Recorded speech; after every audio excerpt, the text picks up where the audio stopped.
Hi everybody, welcome back to my channel on Feynman integration. Today we'll be evaluating this integral that I got off of the channel Maths 505. He used Laplace transforms to solve it, and I will be using Feynman integration along with Euler's formula to solve this one. Okay, so the first thing we need to recognize is that cosine of 2x squared is equal to the real part of e to the, I times 2x squared. That is, that comes from Euler's formula. This e to the I theta is equal to cosine theta plus I sine theta. In this case, our theta is 2x squared, so that would be cosine of 2x squared plus I sine of 2x squared, but that would drop out since we're taking the real part of it. Okay. So we can say that our integral I is equal to the integral from 0 to infinity of e to the negative x squared times the real part of e to the I times 2x squared dx. And we can bring that real part outside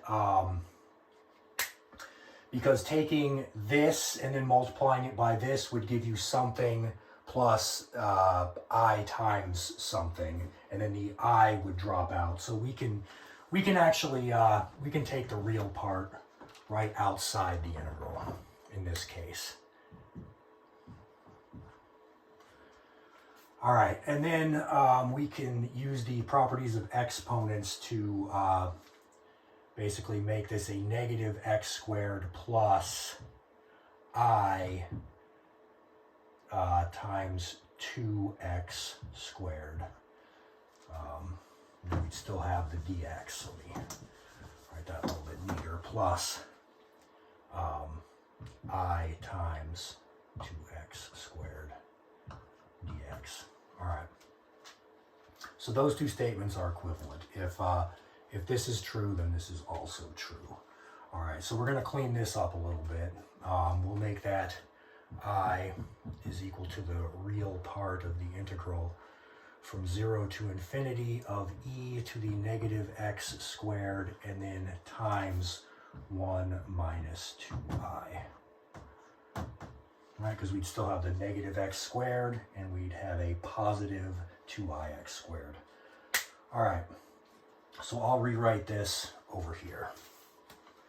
So that's going to give us I is equal to the integral from 0 to, is equal to the real part of the integral from 0 to infinity of e to the negative x squared times 1 minus 2i dx.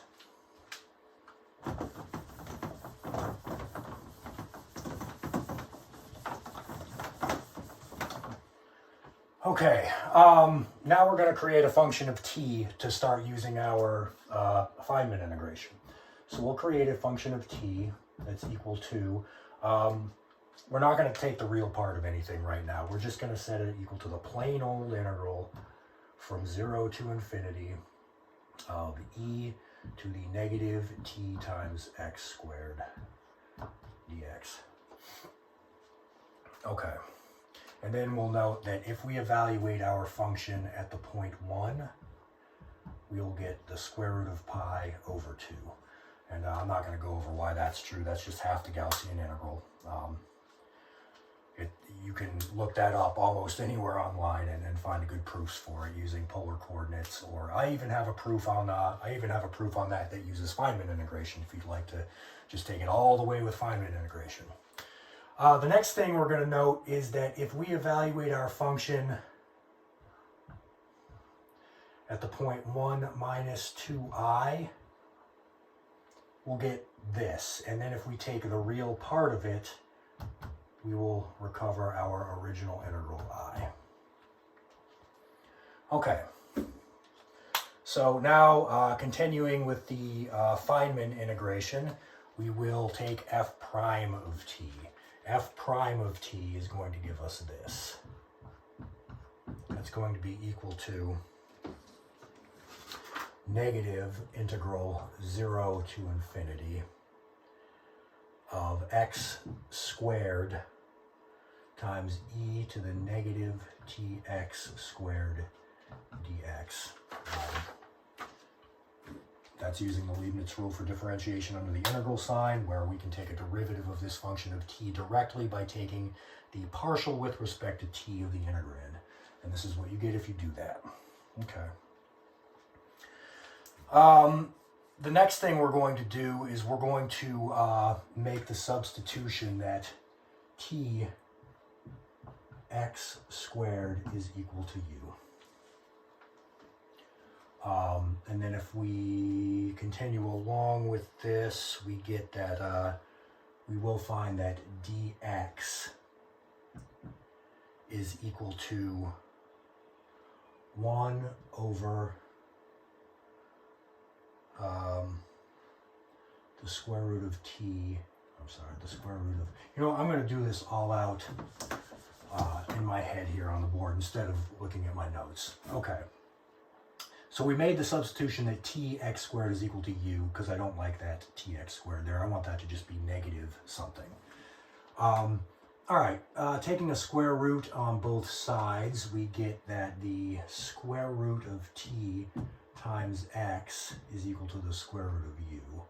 All right, that means that the square root of t times dx is equal to 1/2 u to the negative 1/2 du. Let me write that a little bit nicer. Okay.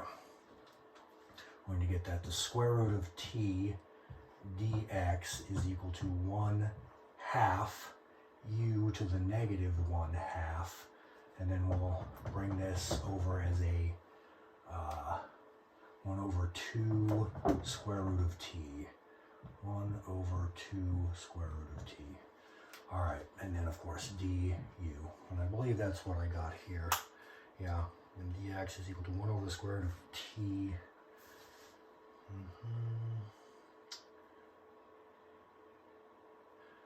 Times u to the negative 1/2 du. Okay. All right, so now we're going to apply our substitution. That's going to give us that f prime of t is equal to, let's see, we have negative, and then our bounds won't change. Our x squared will become a u over t. Our e to the negative t x squared will become an e to the negative u. And our dx is going to be a, let's see, we still have negative 1 over 2 square root of t, and then we'll have u to the negative 1/2 du, but I'll just use that net u to the negative 1/2 to make this u a 1/2. So that's going to give us f prime of t is equal to negative 1 over 2 square root of t. In fact, I'm going to write this as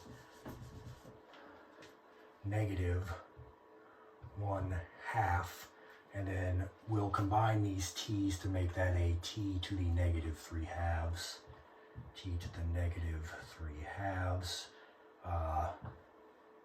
Forgot that part. Now we have times the integral from 0 to infinity of u to the 1/2 times e to the negative u du. Okay. Negative 1 over 2 times 3 times t to the negative 3/2 times the integral from 0 to infinity of u to the 1/2 times e to the negative u du. That's right. Okay. So, now the next thing that I'm not going to show in this video, I will try to link to the video where I showed this already, but this is 1/2 factorial, and 1/2 factorial is famously equal to the square root of pi over 2. So, using this, we can arrive at a final expression for our f prime of t like this. That's going to be equal to negative square root of pi over 4 times t to the negative 3 halves. And that's it. That is our f prime of t. Okay.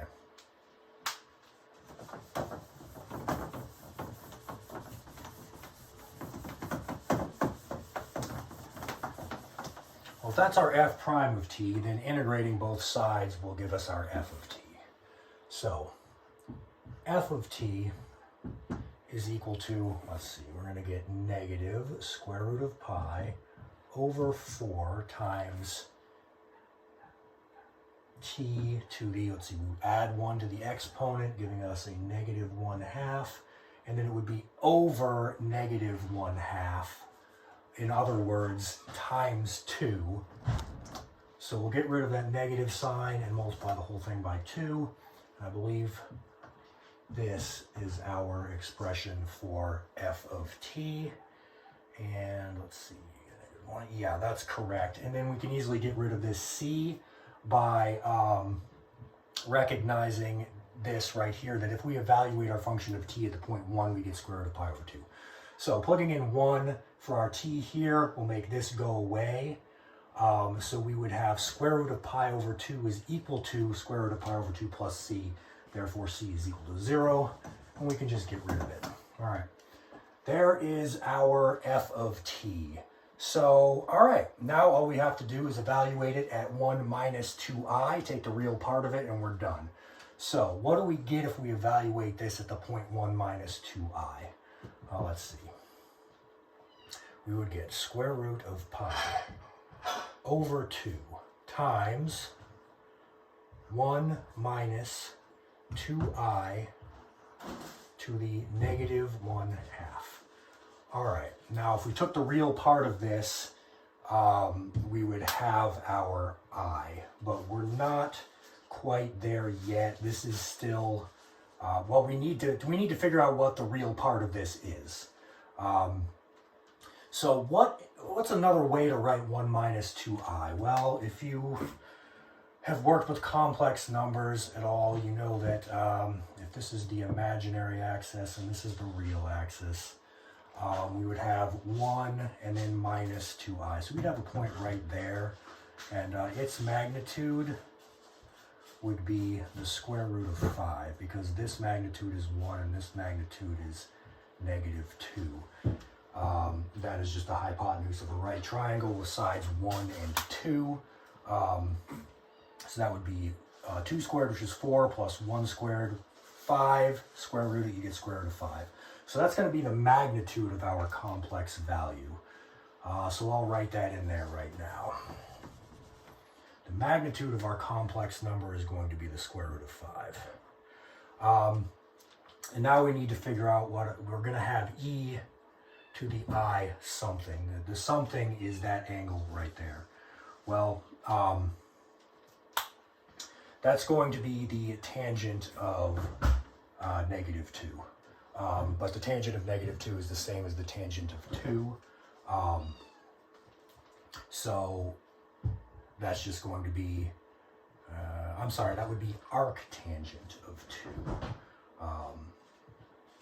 It would be some angle such that if you took the tangent of it, you would get 2. So in other words, that is e to the I times the arctangent of 2. All right, so we're doing a little bit better now. All right, well, let's go ahead and take this. Well, we'll recognize that this 5, the square root of 5 is 5 to the 1/2.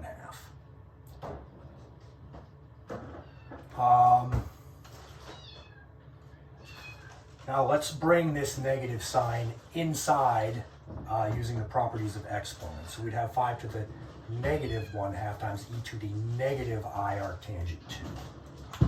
Now, we'll use the properties of exponents again to just make this over 2. And this will be a negative 1/4. So finally, we have that I is equal to the real part of, let's see, we still have the square root of pi, and then we're going to have over 2 times 5 to the 1/4 power.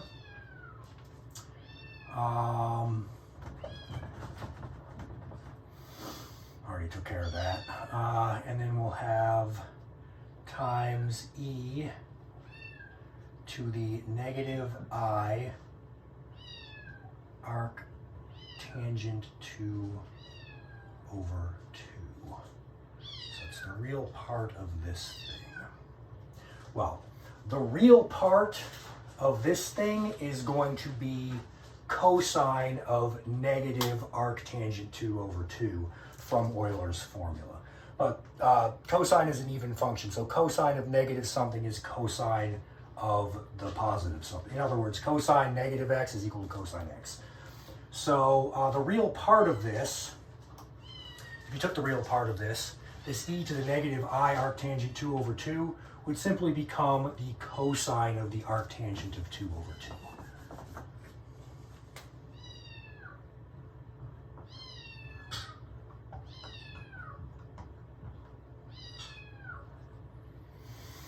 All right, and his Math 505's answer was a little cleaner than this, but they're equivalent. If you plug the answer that he got into a calculator, and then you plug my answer into it, you will get, it's roughly equal to, let's see, 0.504143020001. They're both equal to that, and I just want to make sure that I didn't make any silly mistakes. I'm going to check this on my calculator really quick. Let's see. What do we have here? We have the square root of pi over 2 times 5 to the 1/4 times the cosine of the arc tangent of 2 over 2. Yeah, that's it. That's the correct answer. Like I said, Math 505's answer was a little bit neater. I believe he wrote it in terms of the golden ratio, which is nice. But it's the same thing. It's the same answer. This is correct as well. And we got to use Feynman integration on it. So there you go. Hope you enjoyed that.